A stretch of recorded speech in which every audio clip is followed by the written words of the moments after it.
La Croatie, 30 ans après la guerre. Un pays jeune en mutation mais à deux visages. Le premier, celui d'une destination touristique en plein essor. Le second, celui d'un arrière-pays scarifié par la guerre, dont le sol est encore truffé de mines.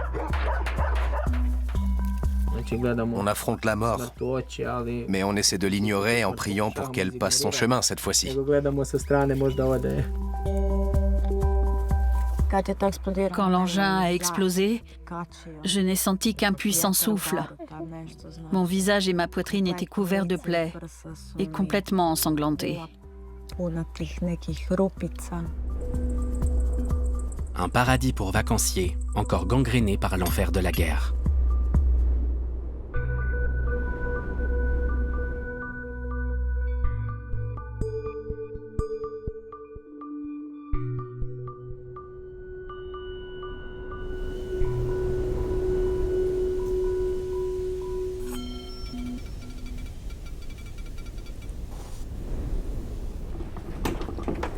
Lorsque la Croatie proclame son indépendance en 1991, elle doit affronter l'armée populaire yougoslave qui veut maintenir l'unité de la Yougoslavie et soutient la minorité serbe.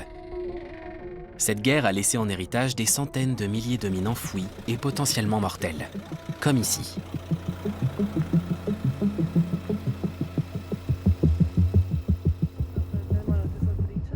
Nikša Bogdanić, qui dirige le centre croate d'action anti-mines, effectue une inspection de routine dans le comitat de Lika Senj.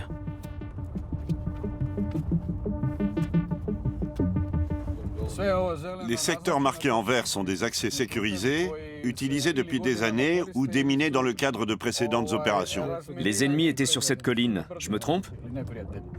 Non, c'est vrai. On se trouve sur l'ancienne ligne de front entre les deux armées. Ils étaient là-haut et nous, on était en bas. On est dans une sorte de no man's land. Selon le ministère de l'Intérieur, le programme de déminage sera achevé au printemps 2026. Mais il paraît difficile de déclarer un pays tout entier exempt de mines. Svetko, comment ça va? Ça fait une éternité que je ne t'ai pas vu. On est en train de retirer les dernières mines là-bas. On prévoit de décontaminer les 3 comitats restants d'ici la fin de l'année. Il en restera encore un peu à Sisak Moslavina et Karlovac. Et ici, il nous reste environ 6 km². Ces activités de déminage devraient prendre fin au début de l'année. Et ensuite, toutes les opérations de terrain seront achevées.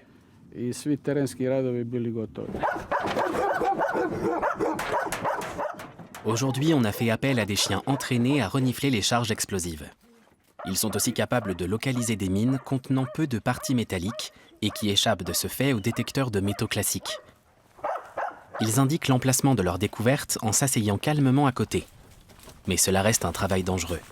En juin 2025, un démineur croate est mort en intervention.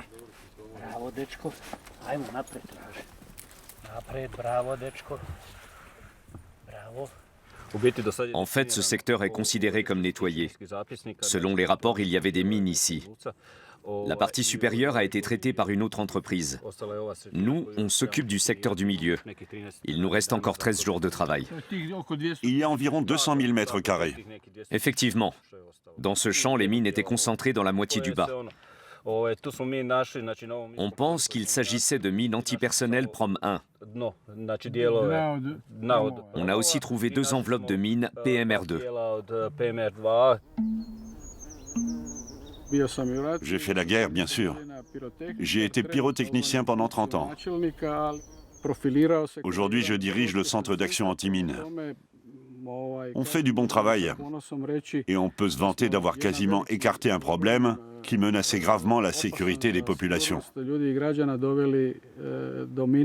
peut dire qu'on a éliminé le danger.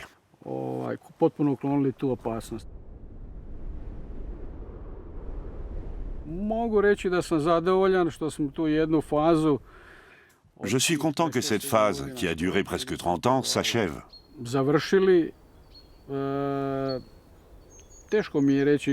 Je le dis franchement, Je suis satisfait et heureux d'en avoir terminé avec cette histoire. Le déminage définitif est une promesse politique de l'État. Le vice-premier ministre parle de devoir moral et veut un pays où les enfants pourront grandir en sécurité. Un objectif difficile à garantir alors que le flou règne sur l'ampleur de la contamination.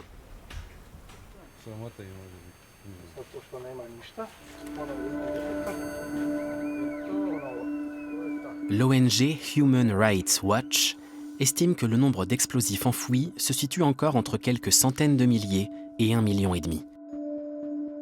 À la fin de la guerre, les territoires minés représentaient plus de 1000 km², contre seulement 17 à la fin de l'année 2025.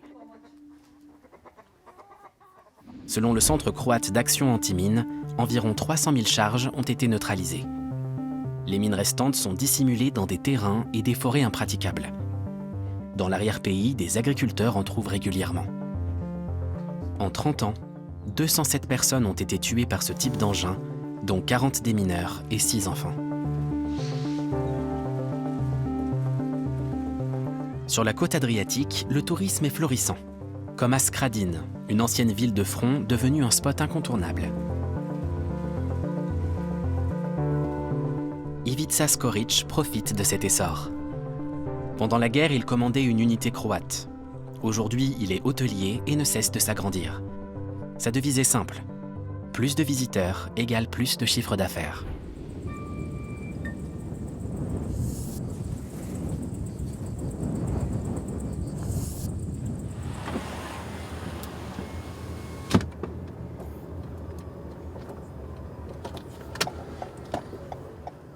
L'ancienne ligne de front, jadis âprement défendue, n'est qu'à quelques kilomètres. Il y avait des mines partout. On a aussi posé un système de câbles contre l'infanterie pour protéger la ligne de front, et plus particulièrement certaines positions et certaines rues. On était une petite armée. On devait inventer des moyens de se défendre. Et maintenant, il y a les gens qui déminent. Je crois savoir que le secteur de Skradin a été déminé à 100%. Mais il y a toujours le risque qu'on en ait laissé. C'est compliqué de déminer entièrement un secteur. Mais ils disent que c'est le cas.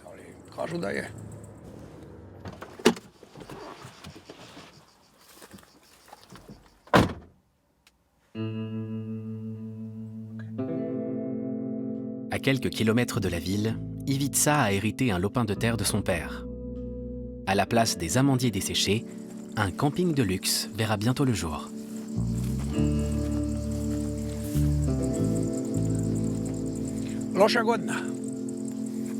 Les arbres souffrent cette année.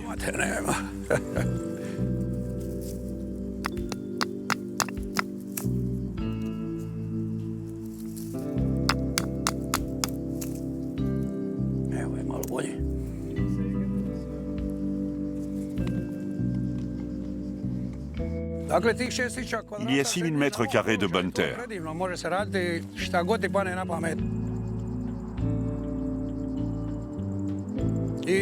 Tu peux faire tout ce qui te passe par la tête, comme développer des projets compatibles avec le tourisme actuel.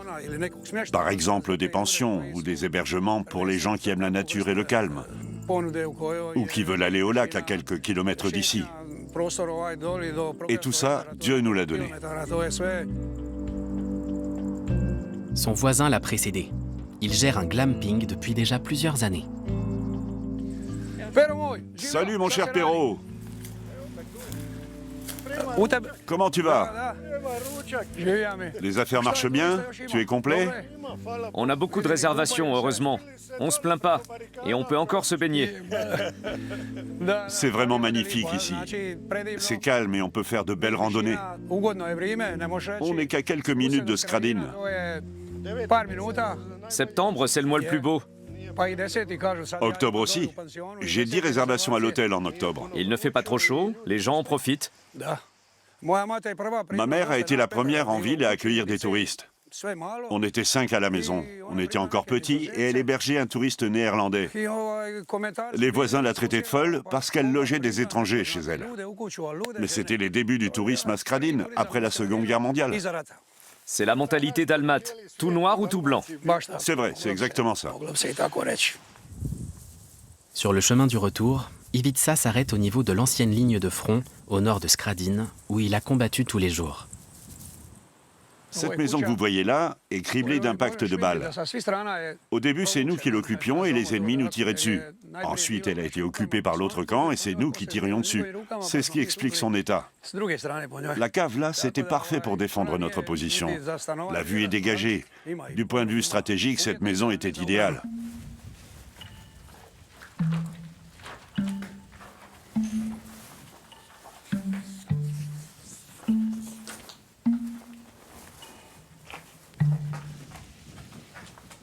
Lorsque la Croatie déclare son indépendance vis-à-vis de la Yougoslavie en 1991, un conflit ethnique éclate. Les anciens voisins deviennent du jour au lendemain des ennemis mortels. Les combats prennent fin en 1995, après la reconquête par l'armée nationale d'une grande partie des territoires occupés, laissant derrière eux des paysages martyrs et des citoyens traumatisés.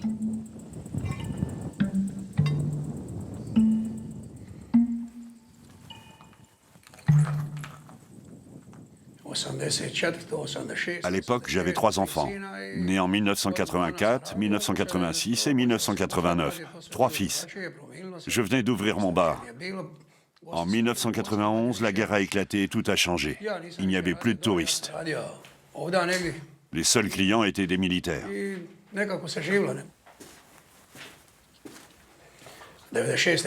J'ai dû arrêter de travailler et je me suis retrouvé ici, le long de la ligne de front. On a survécu, je ne sais pas comment. En 1996, ma femme était enceinte de notre 4e enfant, encore un garçon. Et durant sa grossesse, notre 2e fils, Ante, a été victime d'une explosion. Lui et ses copains ont trouvé un Zolia, un lance-roquette. Et quand ils ont appuyé sur la détente, il a explosé. Un garçon est mort. Un autre a été grièvement blessé. Mon fils a été moins touché, mais il est aujourd'hui handicapé à 50%. Ma femme a craint le pire. Elle a eu peur d'avoir perdu un fils, car au début, on ne savait pas quel enfant avait été tué.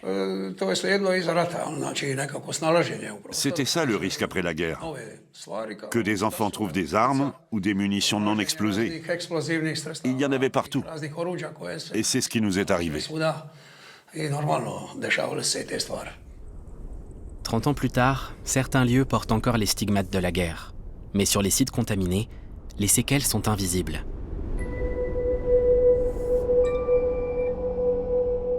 Pour ceux qui risquent leur vie depuis des décennies, la fin annoncée du programme de déminage marque un tournant.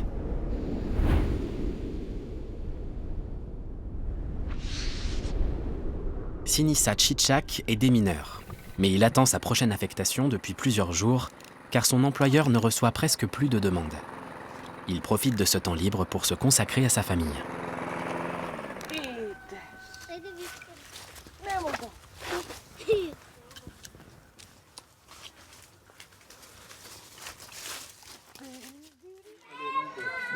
Bonjour. Bonjour, je te rends Ivona. Elle a été brillante aujourd'hui. C'est vrai? Tant mieux. Elle a des devoirs? Elle a déjà presque tout fait. Ah, super.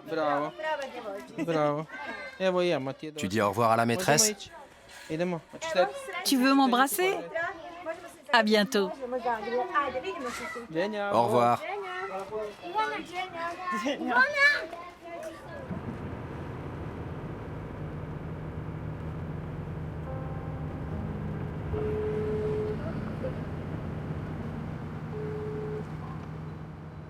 Salut collègue. Salut Antisha. Des nouvelles du boulot?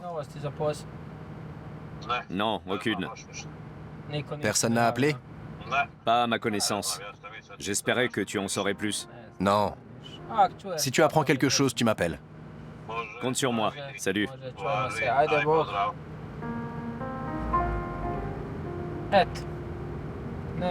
Je ne sais pas du tout quand je retravaillerai. Maintenant, tu sais que tu ne sais rien. On a appelé pour rien. Tu as appelé pour rien.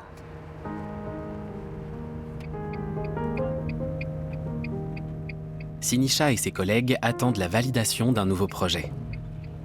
Le déminage des derniers secteurs représente un marché lucratif et très concurrentiel, qui compte plusieurs dizaines d'entreprises. Mais la campagne de déminage se termine, et avec elle, une partie des aides financières de l'Union européenne, qui arrive à échéance en 2026.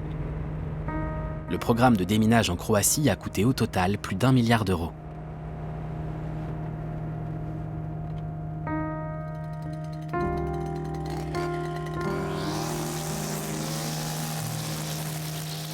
Sinisha rend visite à son vieil ami et ancien chef, Zoran Likovic, Boubi pour les intimes.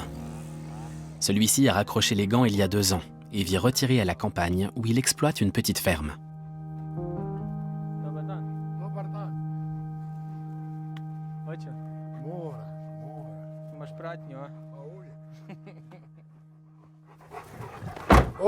Ivona, d'où tu viens comme ça? Tu te checkes avec Boubi?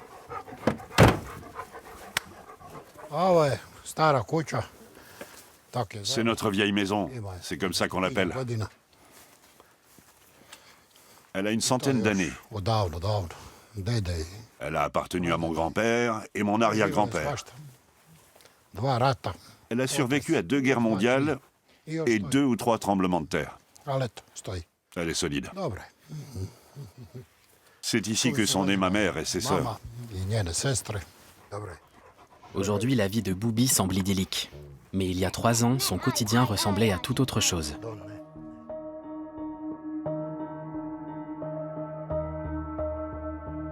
Chaque jour, Sinisha et lui se rendaient dans la zone de danger.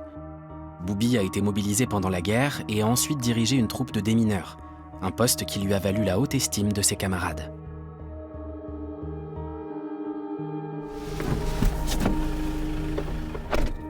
Les démineurs ont des conditions de travail difficiles. Ils passent souvent plusieurs semaines loin de leur famille. L'été, il fait 40 degrés. L'hiver, les températures sont négatives.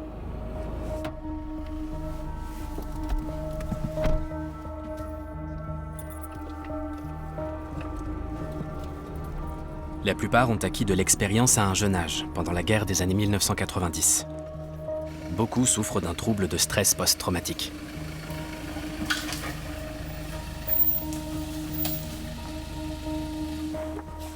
Lorsqu'une zone est inaccessible aux machines télécommandées, c'est aux hommes de la fouiller à l'aide de détecteurs de métaux et de désamorcer les mines enterrées.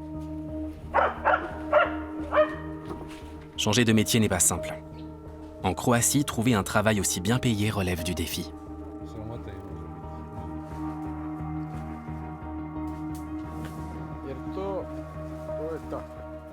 Les longues semaines de travail et le danger omniprésent soudent les équipes. De solides amitiés se nouent souvent entre les démineurs, comme celle de Boubi et Sinisha.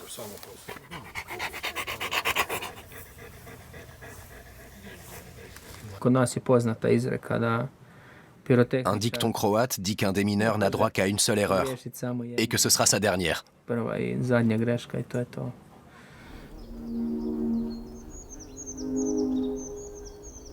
Boubi vit dans le moment présent. Il ne regrette pas son ancienne vie. C'est de la bière brune.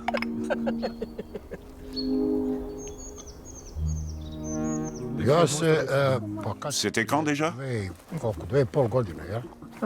Je dirais il y a 2 ans et demi. J'ai pris ma retraite il y a 2 ans. Et depuis, c'est comme si je n'avais jamais fait ce boulot. Je ne me souviens de rien. De temps en temps, je repense à 2 ou 3 collègues, et puis j'oublie tout de suite après. Je suis bien ici.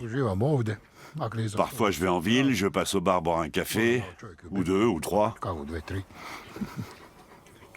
Et voilà. Contrairement à Boubi, Sinisha, âgé de 38 ans, n'a pas encore droit à son happy end. Comme beaucoup d'autres jeunes démineurs, il doit travailler jusqu'à la date de fin officielle du programme s'il veut toucher sa retraite. Il s'inquiète pour l'avenir. Ça m'étonnerait qu'on m'envoie en Ukraine ou en Bosnie. Ils ont déjà des démineurs en pagaille. Tant qu'il y aura du travail en Croatie, je resterai ici. Et s'il n'y en a plus, je me chercherai un autre boulot. Je ne suis pas le seul concerné. On est plusieurs à être dans le même cas.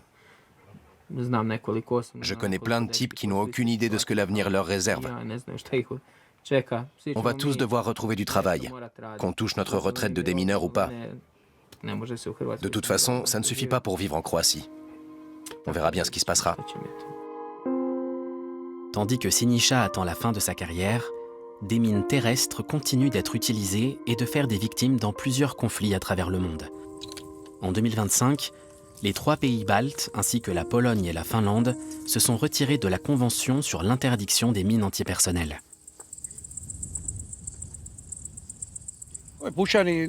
Ce sont des cartouches de fusil semi-automatiques. Calibre 7,62. Possiblement un Papovka. Il représentait 80% des armes utilisées, dans le camp ennemi comme dans le nôtre. Celle-ci ne fera plus de mal.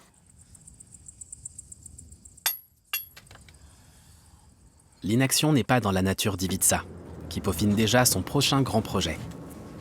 Il souhaite attirer des clients avec d'authentiques spécialités locales et va voir un ancien camarade de l'armée, Ante Roka, qui commercialise un produit du territoire dalmate.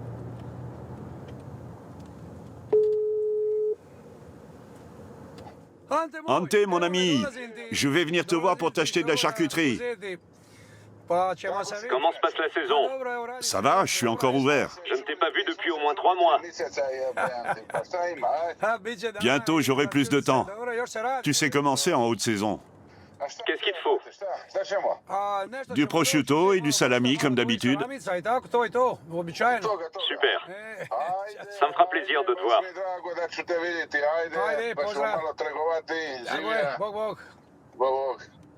Ante a sans doute une longueur d'avance sur Ivica. Il a su exploiter le concept d'authenticité. Son glamping, qui sublime l'expérience de la vie à la campagne, attire en haute saison des milliers de touristes.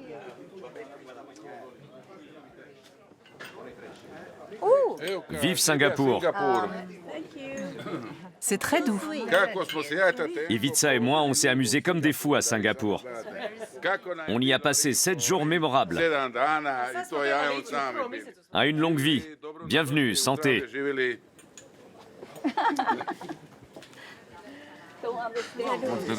Il y a 30 ans, pendant la guerre, on a combattu ensemble dans les montagnes. Évite de me le rappeler. Regarde autour de toi. Quand on voit ce qu'on a créé ici, ça en valait la peine. Viens, je vais te montrer les cochons. Les porcs noirs sont dehors. Il n'y a pas si longtemps que tu en élèves. Oui, il y a 2 races. Elles ne s'entendent pas très bien. C'est pour ça qu'on les sépare. Chacune a sa propre hiérarchie, ses propres règles.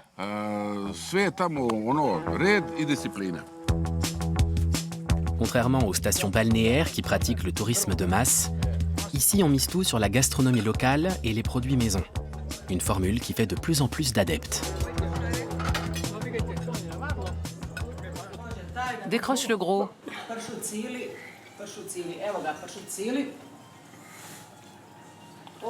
9,5 kg. Parfait. Mets-le là-dedans. Tu as l'étiquette là. Chaque jambon est numéroté. On se voit demain. Bonne idée. Demain à Skradin. Au festival du risotto. Et dimanche pour les gâteaux. Tu passes le bonjour à ta femme. Je n'y manquerai pas. À plus. Beaucoup d'hommes travaillent dans la marina de Skradin. C'est le cas d'Ante, le fils d'Ivica, celui qui a survécu à l'explosion. Divorcé et père de 2 enfants, il a aujourd'hui 39 ans.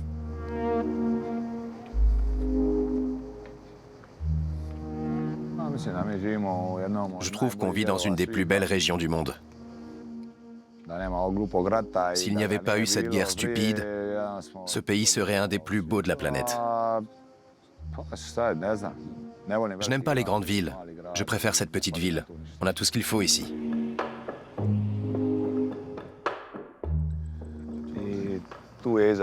Il y avait un champ pas loin. On voulait jouer au foot là-bas et c'est comme ça que c'est arrivé.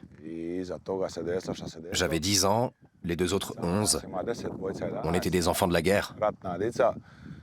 C'était à celui qui ramasserait le plus de munitions. C'était en 1996. On a emprunté le même chemin que maintenant. Et on a trouvé quelque chose. Je vous montrerai après.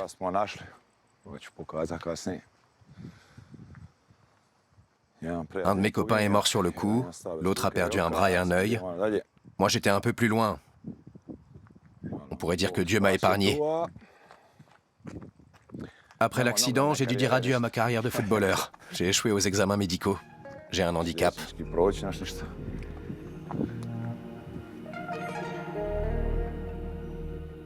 C'est dans cette maison qu'il y a presque 30 ans, la bande de copains a découvert un lance-roquettes. Lorsqu'un des garçons a appuyé sur la gâchette, il était trop tard. Antus en est tiré avec des éclats d'obus dans tout le corps. Aujourd'hui, la maison est louée à des touristes. Plus rien ne rappelle la tragédie.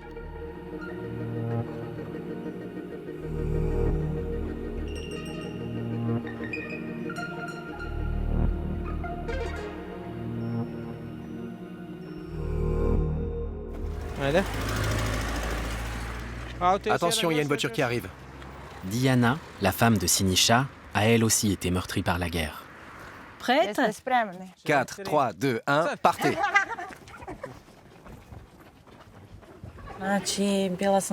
J'avais à peu près l'âge d'Ivona. Quand mon cousin, mon frère et moi, on a trouvé un engin explosif. Et ça a explosé. J'étais une petite fille. Je cueillais des fleurs dans un champ et j'étais un peu à l'écart. Quand ce truc a explosé, je n'ai senti qu'un puissant souffle. Mon visage et ma poitrine étaient couverts de plaies et complètement ensanglantés.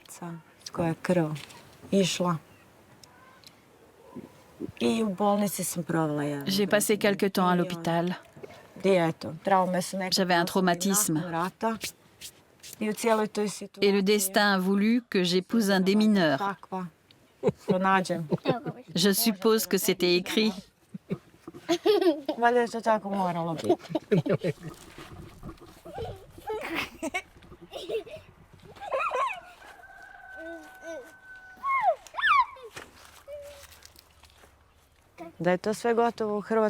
Quand tout ça sera terminé en Croatie, je n'en sais rien. À certains endroits, il y a toujours des panneaux qui avertissent de la présence de mines. Je n'ai pas envie qu'il continue à faire ce métier. Mais c'est ce qu'il aime. Il a ça dans le sang. Certains le font parce que ça leur plaît, d'autres peut-être pour l'argent ou pour survivre. Je ne sais pas. C'est vite fait de se blesser. Mais les démineurs s'en sortent toujours. Je ne sais pas par quel miracle.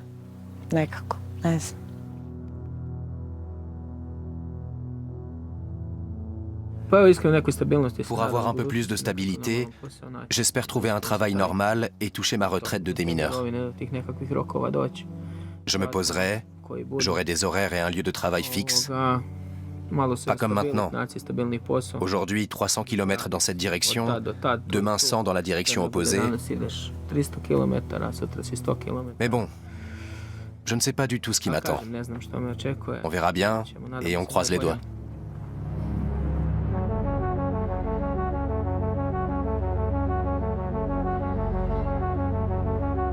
Le boom touristique des 30 dernières années a apporté la prospérité à la Croatie.